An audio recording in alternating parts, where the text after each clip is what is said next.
1 Samuel chapitre 30, verset 1er. Nous lirons du verset 1 au verset 19. Le titre, c'est « Reprendre tout ce qu'on a perdu ». Lorsque David arriva le 3e jour à Siklag avec ses gens, les Amalécites avaient fait une évasion dans le Midi, c'est-à-dire dans le sud, et à Siklag. Ils avaient détruit et brûlé Siklag. C'est la ville où habitait David, ses hommes, ses femmes et ses enfants. Après avoir fait prisonnier les femmes et tous ceux qui s'y trouvaient, petits et grands, ils n'avaient tué personne, mais ils avaient tout amené et s'étaient remis en route. David et ses gens arrivèrent à la ville, et voici, elle était brûlée, et leurs femmes, leurs fils et leurs filles étaient emmenés prisonniers. Alors David et le peuple qui était avec lui élevèrent la voix et pleurèrent, jusqu'à ce qu'ils n'eussent plus la force de pleurer. Les 2 femmes de David avaient été amenées à Kinoam de Jizréel et Abigail de Carmel, femme de Nabal. David fut dans une grande angoisse, car le peuple parlait de le lapider, parce que tous avaient de l'amertume dans l'âme, chacun à cause de ses fils et de ses filles. Mais David reprit courage en s'appuyant sur l'Éternel, son Dieu. Amen. Il dit au sacrificateur Abiatar, fils d'Achimélec, apporte-moi donc le phode. Abiatar apporta le phode à David. Et David consulta l'Éternel en disant, poursuivrai-je cette troupe? L'atteindrai-je? L'Éternel lui répondit, poursuis, car tu atteindras et tu délivreras. Et David s'est mis en route ou en marche, lui et les 600 hommes qui étaient avec lui. C'était une troupe, des militaires, des soldats. Ils arrivèrent au torrent de Bethsor, où s'arrêtèrent ceux qui restaient en arrière. David continua la poursuite avec 400 hommes. 200 hommes s'arrêtèrent, trop fatigués pour passer le torrent de Bethsor. Ils trouvèrent dans les champs un homme égyptien qu'ils conduisirent auprès de David. Ils lui firent manger du pain et boire de l'eau. Et ils lui donnèrent un morceau d'une masse de figues sèches, et 2 masses de raisins secs. Après qu'il eut mangé, les forces lui revinrent, car il n'avait point pris de nourriture ou repas, et point bu d'eau depuis 3 jours et 3 nuits. David lui dit, à qui es-tu? Et d'où es-tu? Il répondit, je suis un garçon égyptien, un serviteur, au service d'un homme amalécite. Et voici 3 jours que mon maître m'a abandonné parce que j'étais malade. Nous avons fait une évasion dans le Midi des Kérétiens sur le territoire de Juda et au Midi des Caleb, et nous avons brûlé Siklag.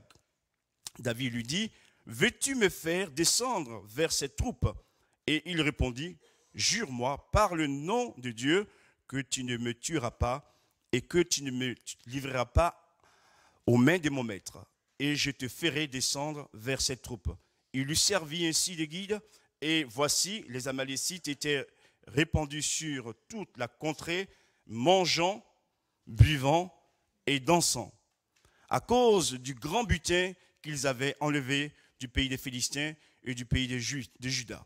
David les battit depuis l'aube du jour jusqu'au soir du lendemain, et aucun d'eux n'échappa, excepté 400 jeunes hommes qui montèrent sur des chameaux et s'enfuirent. Verset 18, David sauva tout ce que les Amalécites avaient pris, et il délivra aussi ces 2 femmes. Il ne leur manqua personne, ni petit, ni grand, ni fils, ni fille, ni aucune chose du butin. ni rien de ce qu'on leur avait enlevé. David ramena tout. Amen. Gloire à Dieu. De retour d'une guerre où il n'a même pas combattu, David découvre que sa ville a été pillée et incendiée par les Amalécites, qui sont les ennemis du peuple de Dieu.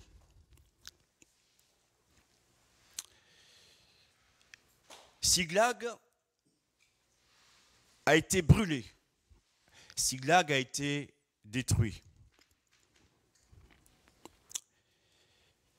Et David constate les dégâts. Il constate les ravages, le mal qu'a opéré l'ennemi. L'ennemi a fait une évasion.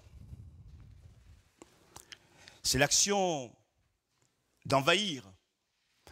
C'est une forme d'agression aussi. C'est un razzia. Et frères et sœurs, nous sommes aussi parfois dans une telle situation où l'ennemi est venu nous agresser, où l'ennemi est venu piller et détruire ce que nous avons de plus cher. C'est une grande souffrance. Combien de vies ont été détruites? Combien de vies ont été brûlées, incendiées par les feux de l'adversaire?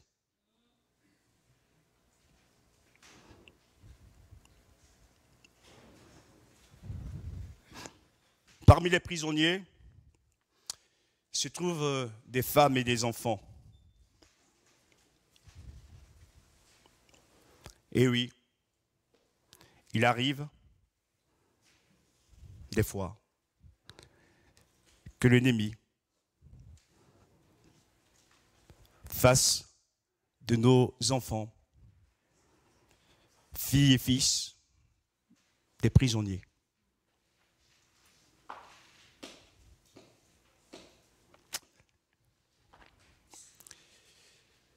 Je suis certain qu'aucun parent ne souhaite cela à ses enfants. Autrement dit, à moins que vous ayez quelque chose qui, dans le cerveau, ne fonctionne pas bien. Parce que tous les parents veulent le bonheur de leurs enfants. Et je dirais ceci, chrétiens comme non chrétiens. Pour nous dire que nous n'avons pas l'apanage de vouloir le bonheur des enfants. Même les inconvertis veulent le bonheur de leurs enfants.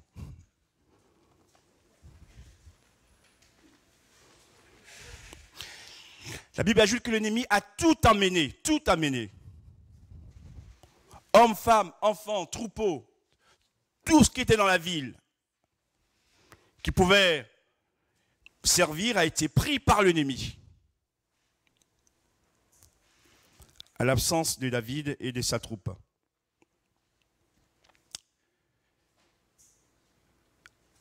Qu'est-ce qu'on fait, frères et sœurs?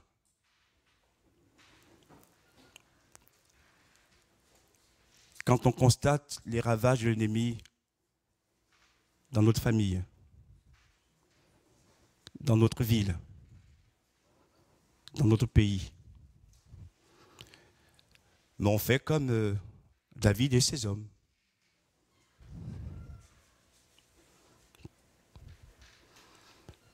Après l'évasion, il arrive le temps des pleurs. Eh oui.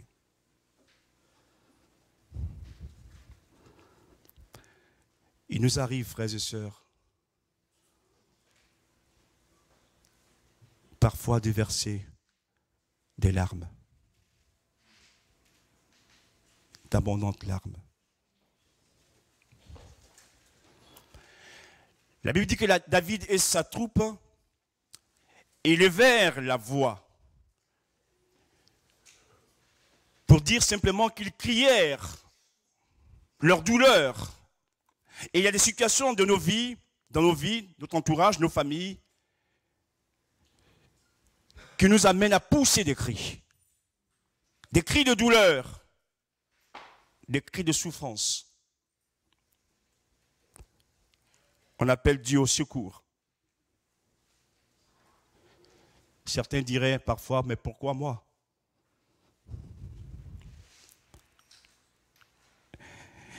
La Bible ajoute qu'ils ont pleuré jusqu'à ce qu'ils n'eussent plus de force pour pleurer. Jusqu'à épuisement. C'est un temps aussi nécessaire dans la vie du croyant.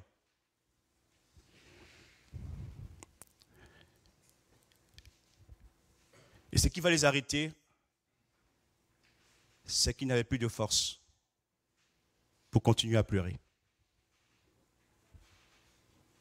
Mais ils vont s'arrêter.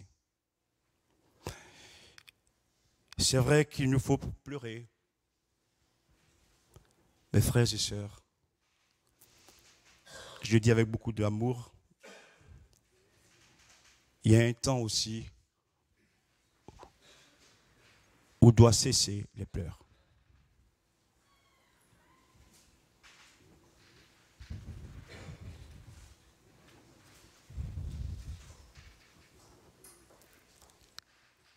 Et oui, parce que si on passe son temps et sa vie qu'à pleurer, qu'est-ce qui va changer la situation? Dites-le moi. Les gens vont compatir à votre souffrance, vont vous encourager, vous exhorter, mais les pleurs ne vont rien changer. Vous avez besoin d'exprimer vos douleurs, de faire sortir ce qui est en vous qui vous fait mal. C'est tout à fait normal. Mais si on arrête qu'aux pleurs, mais on va tourner là en rond. Hein.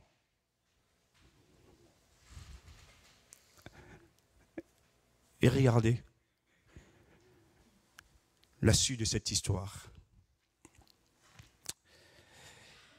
David était avec 600 hommes, une troupe de soldats. Ce sont ses compagnons d'armes, des gens qui lui sont très proches.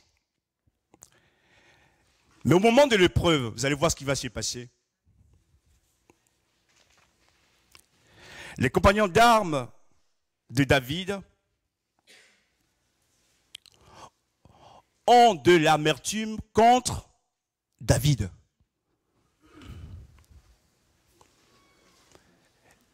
Et ils parlaient de le lapider. Ils sont ensemble. Ils font tout ensemble, ils combattent ensemble. Voilà que tous traversent une épreuve terrible. L'amertume est là dans les cœurs. On peut les comprendre. Ils parlent de faire mourir David. Ils ont trouvé le bouc émissaire idéal. Là aussi, frères et sœurs, ces positions de notre vie ne changent rien et ne peuvent pas transformer notre situation. Parce que c'est un faux combat. L'ennemi, si ce n'est pas David, l'ennemi, ce sont les Amalécites.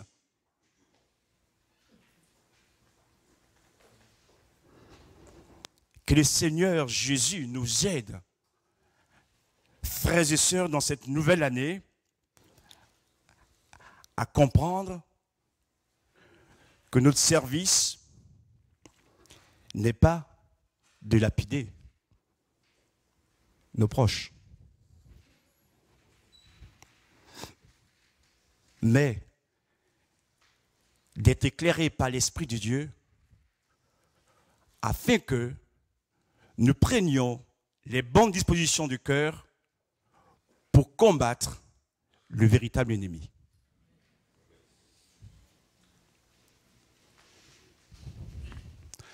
Arrêtons, et je vous le dis de la part du Seigneur ce matin, de toujours chercher des boucs émissaires. Dieu veut un peuple responsable. Que nous assumions nos épreuves et que nous y fassions face en comptant sur son secours pour pouvoir relever le défi.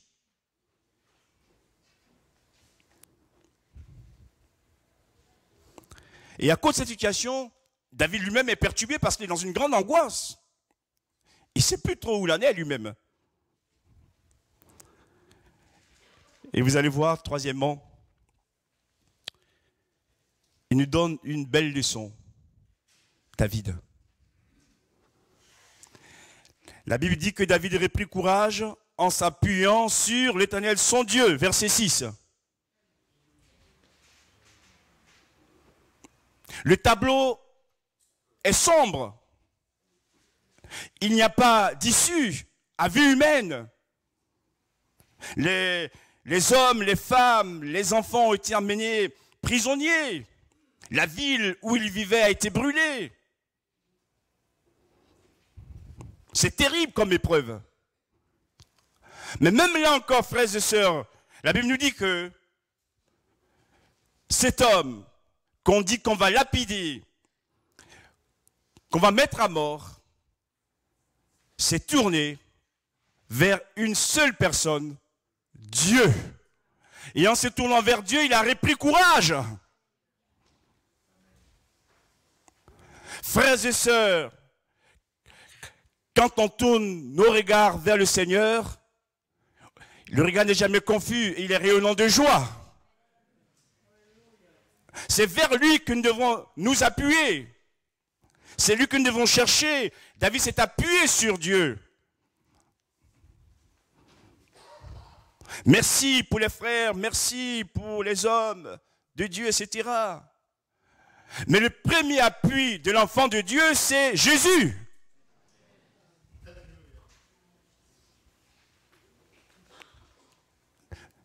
Des fois, on va chercher tellement loin. Mon frère, tous les 600 hommes parlent de lapider David, donc il est tout seul.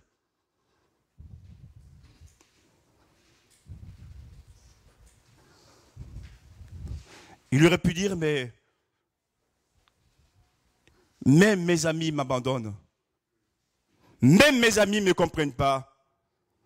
Maintenant, j'ai compris. Seigneur, je demande la mort.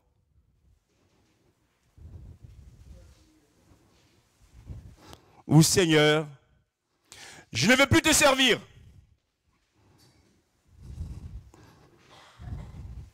Seigneur, je ne veux plus lire ta Bible.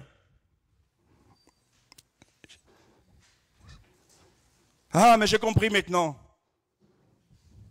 Je ne vais même plus prier. Parce que si Dieu était avec moi, il m'aurait épargné cette épreuve. Vous voyez toujours comment on est intelligent. C'est pas ce qu'il faut faire. Même là tout seul, devant les 600 hommes, devant les maisons qui ont brûlé, David, dans son cœur, se dit, Dieu est encore là et il ne m'abandonnera pas. Comme pour cette année 2014, Dieu sera encore là, frères et sœurs, pour nous soutenir, pour nous aider. Appuyons-nous sur lui, il est fidèle. Et en s'appuyant sur Dieu, que nous dit la Bible, il aurait pris courage.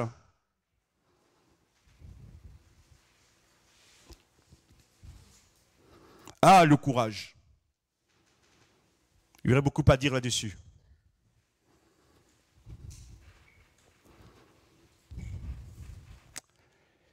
des fois, on est courageux pour faire ce que Dieu ne nous a pas dit de faire. Et on manque de courage pour ne pas faire ce que Dieu nous dit de faire. Je ferme la parenthèse.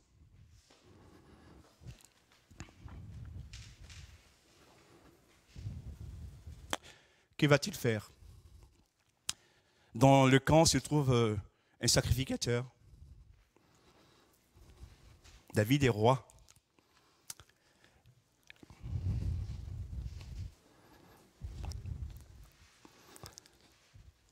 Vous savez, ça me fait penser à certaines personnes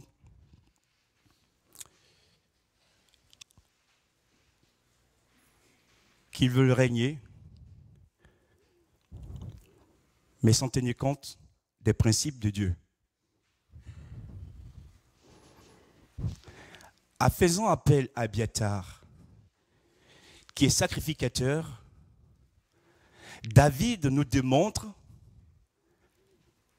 que même roi, il a besoin d'un sacrificateur.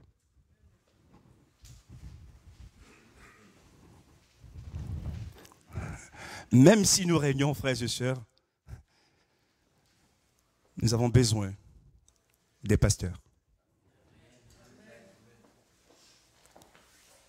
Et oui. Parce qu'Abiathar a été établi par Dieu.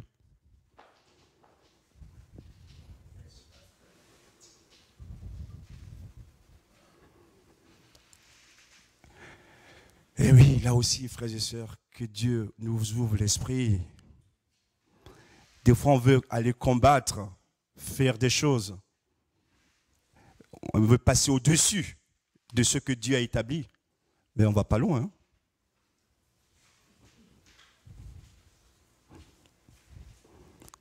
Et qu'est-ce qu'il demande à Abiathar? Vous avez la Bible avec moi.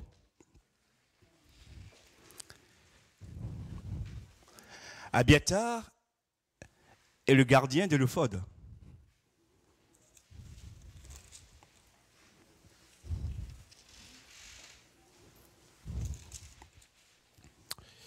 Et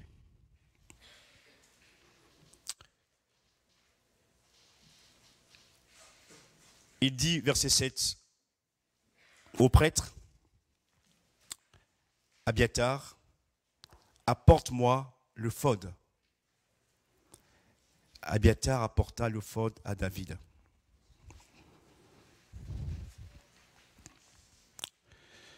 Le phod, à l'époque, servait de moyen de consultation. Aujourd'hui, on n'a plus besoin de ça. On a le Christ. Mais à l'époque, ils en avaient besoin pour avoir une réponse de Dieu. Si Dieu dit oui ou Dieu dit non.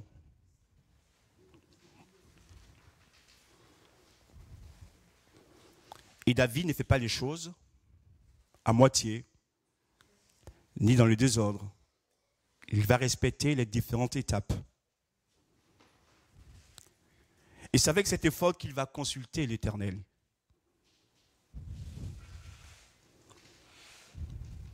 Parce que Dieu l'avait permis qu'il y ait l'éphod au sein du peuple d'Israël pour le consulter. Et il va dire ceci: poursuivrai-je cette troupe? Première question. L'atteindrai-je? Deuxième question. Deuxième question. L'année commence bien.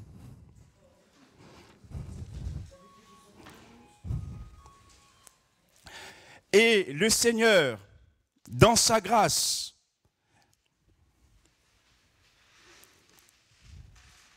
dans son amour,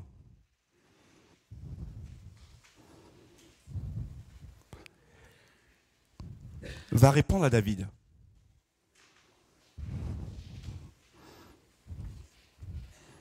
Mais je voudrais dire ceci d'abord. Dites-moi, est-ce que Dieu lui-même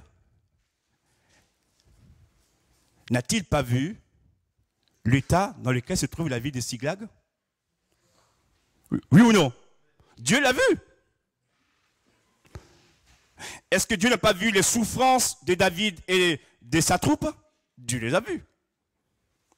Dieu a vu ce que les femmes et certains hommes et enfants, filles et garçons ont été emmenés prisonniers. Dieu l'a vu aussi.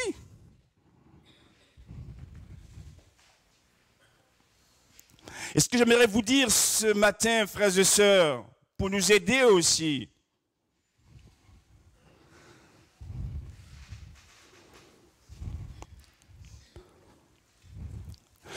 c'est que Dieu permet certaines situations qui sont pour nous difficiles.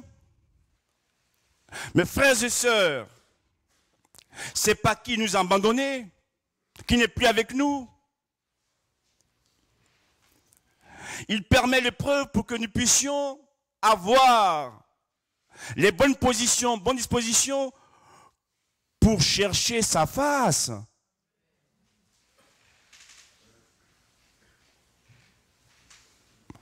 Afin de faire une nouvelle expérience avec lui.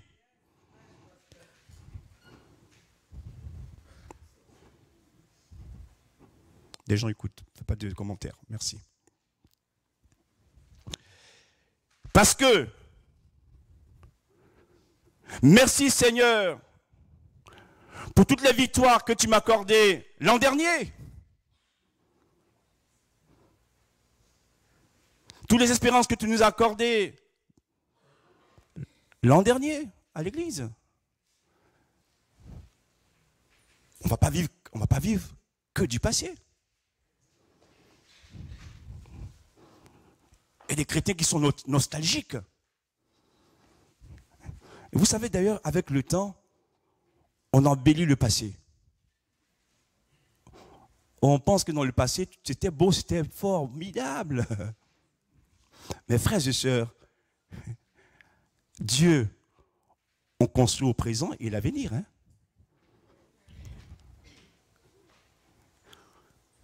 Aujourd'hui, où en es-tu? Que fais-tu? Et où vas-tu?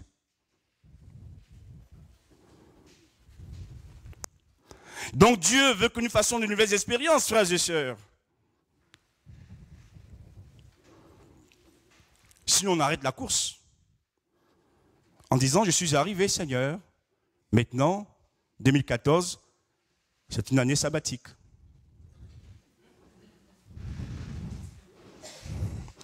Et ce matin d'ailleurs, dimanche 5 janvier, il y a le culte, Seigneur. Bon, moi je me repose un peu. Hein.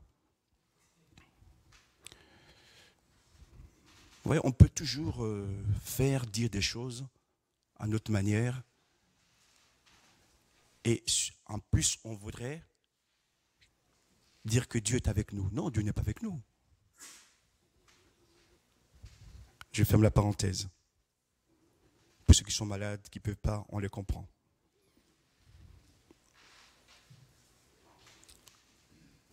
Dieu répond à David.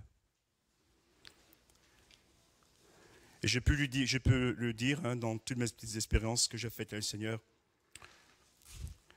Lorsque l'enfant de Dieu traverse des épreuves difficiles et qu'il crie à Dieu, qu'il le cherche, Dieu se laisse trouver. Amen. Parce que Dieu est fidèle. Dieu répond à David et lui dit, poursuis, car tu atteindras et tu délivreras. Et avec cette parole de Dieu, David est encouragé et il va se mettre en marche. Et ce que j'ai remarqué, c'est ceci. Ils ont pleuré. David a cherché la face de Dieu.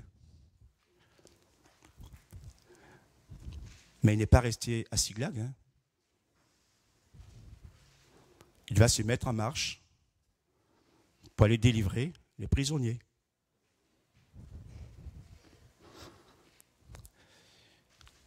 Laisse-nous dans cette image encore ce matin.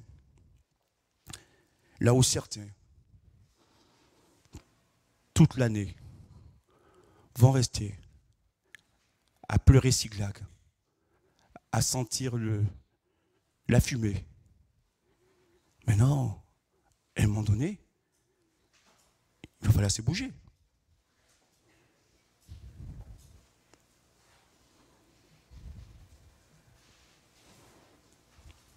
Il va falloir se bouger. Il y a eu le temps des pleurs.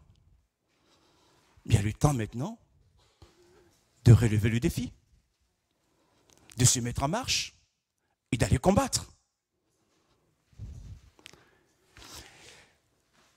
Et si vous avez lu le texte, comme moi, frères et sœurs, quand David va combattre les Amalécites pour libérer les captifs, les prisonniers et reprendre le butin qui leur a été volé,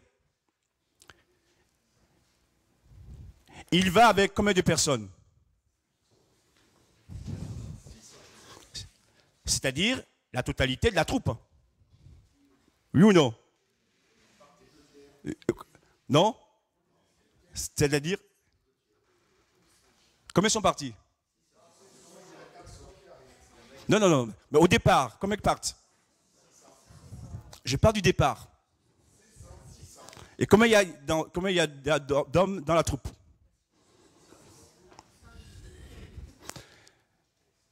Ceux qui se sont mis en marche, il y aura 200 qui vont s'arrêter après. Mais dans le départ, combien sont-ils au départ? Donc il n'y a aucun qui manque à...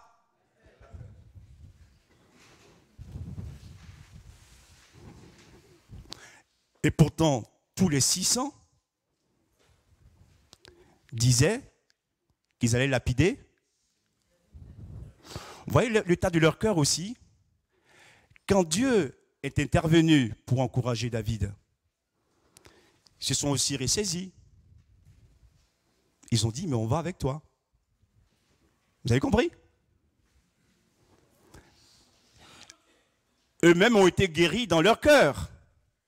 L'amertume a été guérie. Parce que pour se mettre en marche, il faut qu'il y ait une action de Dieu dans leur cœur, sinon ils resteraient à Siglag. En disant, David, je ne vais pas avec toi.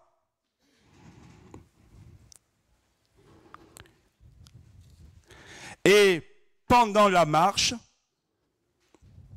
il s'est trouvé que certains sont fatigués. Ils se sont arrêtés. La fatigue les a arrêtés. Ça peut arriver.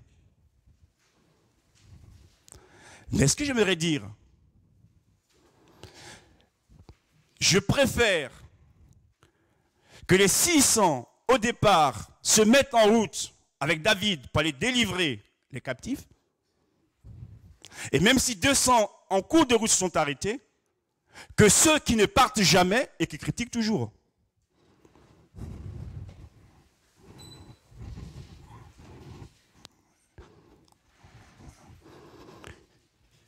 Qui sont toujours sur le point de départ,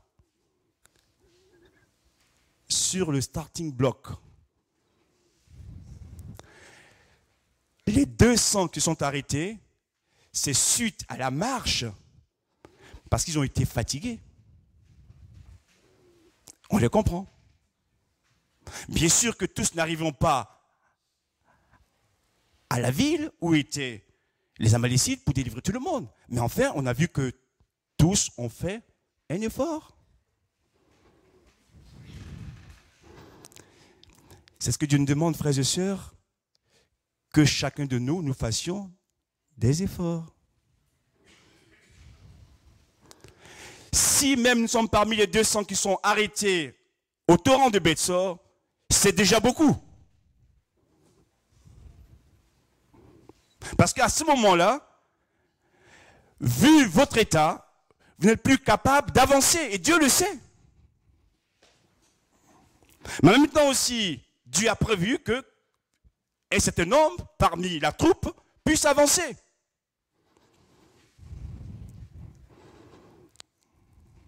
Et ceux qui étaient restés en arrière gardaient aussi la troupe, protégeaient la troupe contre ceux qui pouvaient venir les attaquer par derrière. C'était une stratégie militaire. Ceci pour dire que tous ne seront pas au front, certains seront en arrière pour garder l'arrière du peuple. Amen. Mais dans tous les cas, chacun est à sa place. Et je vous le dis de la part du Seigneur,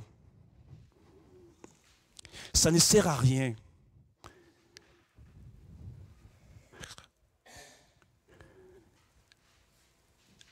de vouloir combattre quand on n'a plus l'esprit d'un soldat.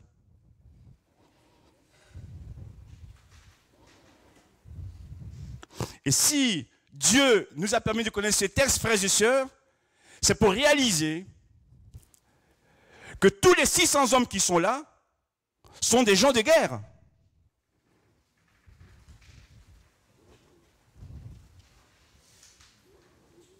Amen. Mais un homme de guerre,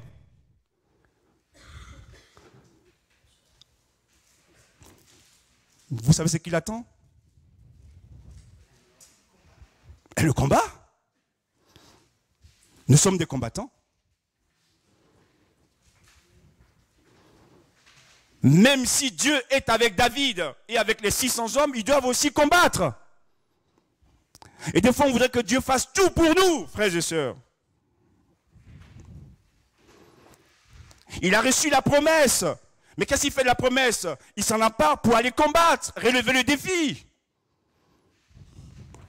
Il ne promène pas des regards dans l'église, il y a ceci, il y a pas cela, etc. Non, il est combattant.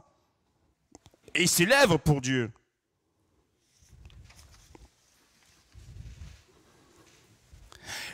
Et Dieu va permettre, là aussi vous allez voir, combien Dieu s'occupe de ses enfants. Il trouve un esclave égyptien qui est abandonné parce que malade.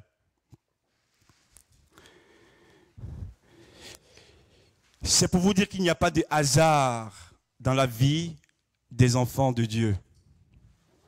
Cet Égyptien qui est fatigué et qui est malade et que va rencontrer David fait partie du plan de Dieu aussi.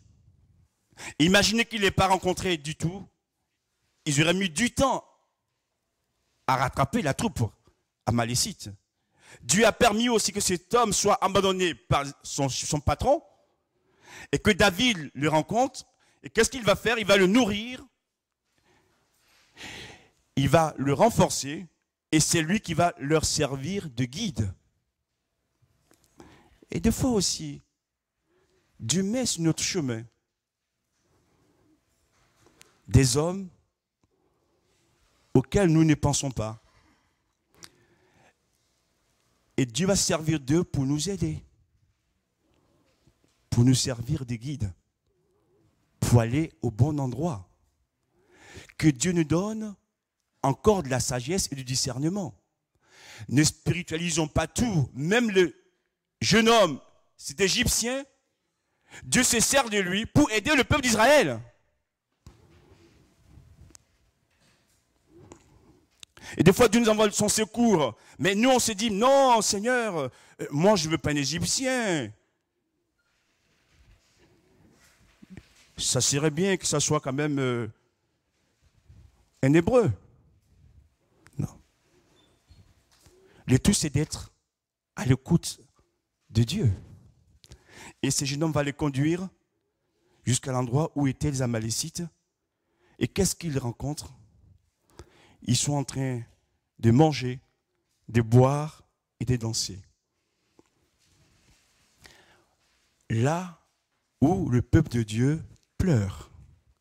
L'ennemi mange, il boit et il danse. Et le peuple de Dieu est dans la souffrance. C'est contradictoire, non? Ça devrait être le contraire.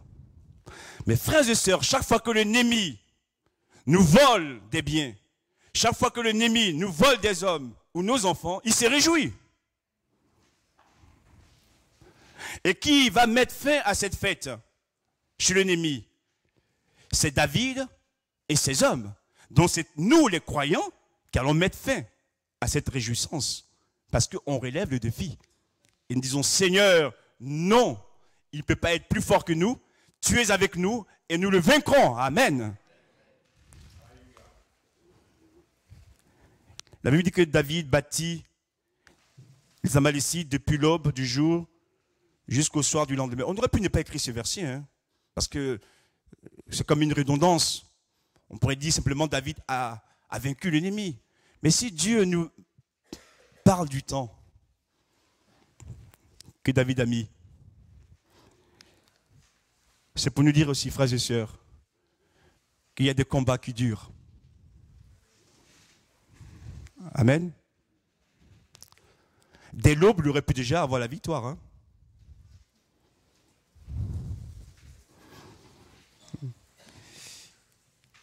C'est ce que j'appelle les vainqueurs de l'aube. Seigneur, tu es avec moi. Dès l'aube, tout sera réglé.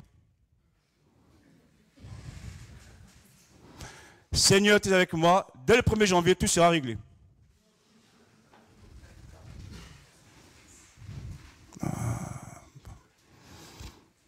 J'ai aussi un peu de foi, mes frères et sœurs.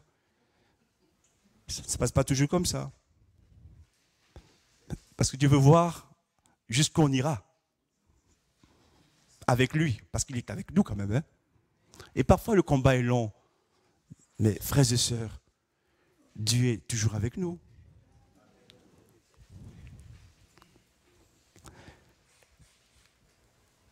Je termine. David sauva tout ce que les Amalécites avaient pris. Il sauva tout.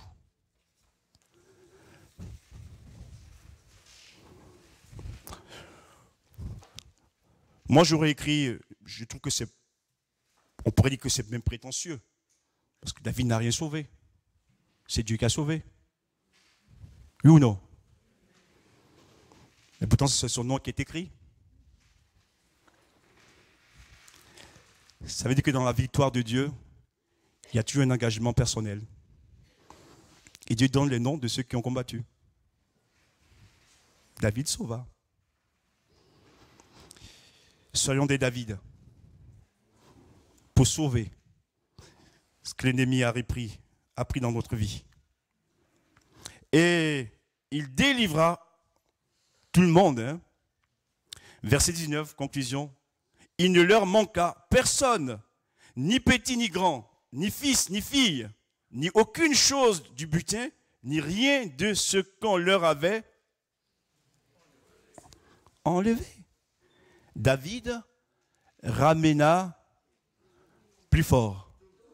David ramena tout.